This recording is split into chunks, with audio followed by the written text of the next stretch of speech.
अल्लाहुम्मा सल्लि अला मुहम्मद व आले मुहम्मद वअज्जिल फ़रजहु। सूरह अस-सबा मक्की सूरा है। इसमें कुल 54 आयात और 6 रुकू हैं। तरतीब नज़ूली में इसका नंबर 58 और मौजूदा तरतीब में इसका नंबर 34 है। आज आयत नंबर 1 से 17 तक का तर्जुमा और तफसीर। बिस्मिल्लाहिर्रहमानिर्रहीम। अज़ीम और दायमी रहमतों वाले खुदा के नाम से। सारी तारीफ़ उस अल्लाह के लिए है जिसके इख्तियार में आसमान और ज़मीन की तमाम चीज़ें हैं, और उसी के लिए आखिरत में भी हम्द है। वही साहिब हिकमत और हर बात की ख़बर रखने वाला है। वो जानता है कि ज़मीन में क्या चीज़ दाखिल होती है और क्या चीज़ इससे निकलती है, और क्या चीज़ आसमान से नाजिल होती है और क्या इसमें बुलंद होती है, और वो मेहरबान और बख्शने वाला है। और कुफ़ार कहते हैं कि क़यामत आने वाली नहीं है, तो आप कह दीजिए कि मेरे परवरदिगार की कसम, वो ज़रूर आएगी। वो आलिमुल ग़ैब है, और उसके इल्म से आसमान और ज़मीन का कोई ज़र्रा दूर नहीं, और न कोई छोटा न कोई बड़ा, बल्कि सब कुछ उसकी रोशन किताब में महफूज है, ताकि वो ईमान लाने वाले और नेक आमाल अंजाम देने वालों को जज़ा दे कि उनके लिए मग़फ़िरत और बाइज़्ज़त रिज़्क़ है। और जिन लोगों ने हमारी आयतों के मुकाबले में दौड़ धूप की, उनके लिए दर्दनाक सज़ा का आज़ाब मुअय्यन है।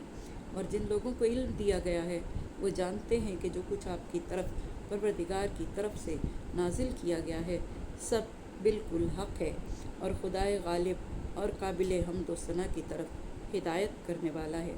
और जिन लोगों ने कुफ्र इख्तियार किया, उनका कहना है कि हम तुम्हें ऐसे आदमी का पता बताएं जो ये ख़बर देता है कि जब तुम मरने के बाद टुकड़े टुकड़े हो जाओगे तो तुम्हें नई खिलकत के भेस में लाया जाएगा।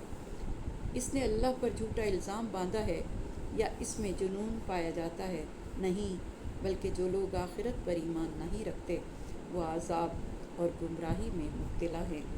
क्या उन्होंने आसमान और ज़मीन में अपने सामने और पसे पुश्त की चीज़ों को नहीं देखा है कि चाहें तो उन्हें ज़मीन में धंसा दें और उन पर आसमान को टुकड़े टुकड़े करके गिरा दें। इसमें हर रुजू करने वाले बंदे के लिए कुदरत की निशानी पाई जाती है। और हमने दाऊद अलैहिस्सलाम को ये फ़ज़ल अता किया कि पहाड़ों तुम उनके साथ तस्बीह परवरदिगार किया करो, और परिंदों को मुसख्खर कर दिया, और लोहे को नरम कर दिया कि तुम कुशादा और मुकम्मल सिरहें बनाओ, और कड़ियों के जोड़ने में अंदाज़े का ख्याल रखो, और तुम लोग सब नेक अमल करो कि मैं तुम सब के आमाल का देखने वाला हूँ। और हमने सुलेमान अलैहिस्सलाम के साथ हवाओं को मुसख्खर कर दिया कि इनकी सुबह की रफ़्तार 1 माह की मसाफ़त थी, और शाम की रफ़्तार भी 1 माह की मसाफ़त के बराबर थी। और हमने उनके लिए तांबे का चश्मा जारी कर दिया, और जिन्नात में ऐसे अफराद बना दिए जो खुदा की इजाज़त से उनके सामने काम करते थे, और जिसने हमारे हुक्म से इन्हिराफ़ किया, हम उसे आतिश जहन्नुम का मज़ा चखाएँगे।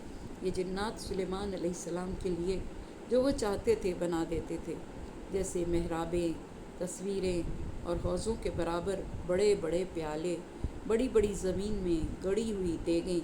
आले दाऊद, शुक्र अदा करो, और हमारे बंदों में शुक्रगुज़ार बंदे बहुत ही कम हैं। फिर जब हमने उनकी मौत का फ़ैसला कर दिया, तो उनकी मौत की ख़बर भी जिन्नात को किसी ने न बताई, सिवाय दीमक के जो इनके असा को खा रही थी। वो खाक पर गिरे तो जिन्नात को मालूम हुआ कि अगर वो गैब के जानने वाले होते तो इस जलील करने वाले आज़ाब में मुब्तला न रहते। और कौम सबा के लिए इनके वतन ही में बड़ी निशानी थी कि दाएं बाएं दोनों तरफ बागात थे। तुम लोग अपने परवरदिगार का दिया हुआ रिज़्क़ खाओ और उसका शुक्र अदा करो। तुम्हारे लिए पाकीज़ा शहर और बख्शने वाला परवरदिगार है। मगर इन लोगों ने इन्हिराफ़ किया, तो हमने उन पर बड़े ज़ोरों का सैलाब भेज दिया, और उनके दोनों बागात को ऐसे 2 बागात में तब्दील कर दिया जिनके फल बेमज़ा थे, और इनमें झाऊ के दरख्त और कुछ बेरियां भी थीं।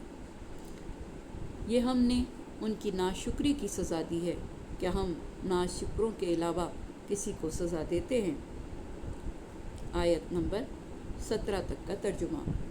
और इस सूरत की तिलावत का बहुत ज़्यादा सवाब है कि इमाम जाफ़र सादिक़ अलैहिस्सलाम ने फरमाया कि लफ्ज़ हमद से शुरू होने वाली सूरतों सबा और फ़ातिर کہ جو شخص رات کو تلاوت کرے گا پوری رات خدا کے حفظ و امان میں رہے گا، اور اگر دن میں پڑھے گا تو سارا دن اس کو کوئی اذیت نہیں ہوگی، اور خدا اس کو دنیا اور آخرت کی اتنی اچھائیاں عطا کرے گا کہ جس کا اس نے کبھی تصور بھی نہیں کیا ہوگا۔ حضور اکرم صلی اللہ علیہ وآلہ وسلم نے فرمایا کہ اس سورے کی تلاوت کرنے والے کو قیامت کے دن ہر نبی اور رسول کی رفاقت نصیب ہوگی، اور ہر نبی اور رسول اس سے مصافحہ کرے گا۔ جو بندہ اس سورے کو لکھے اور گلے میں ڈال لے تو کوئی درندہ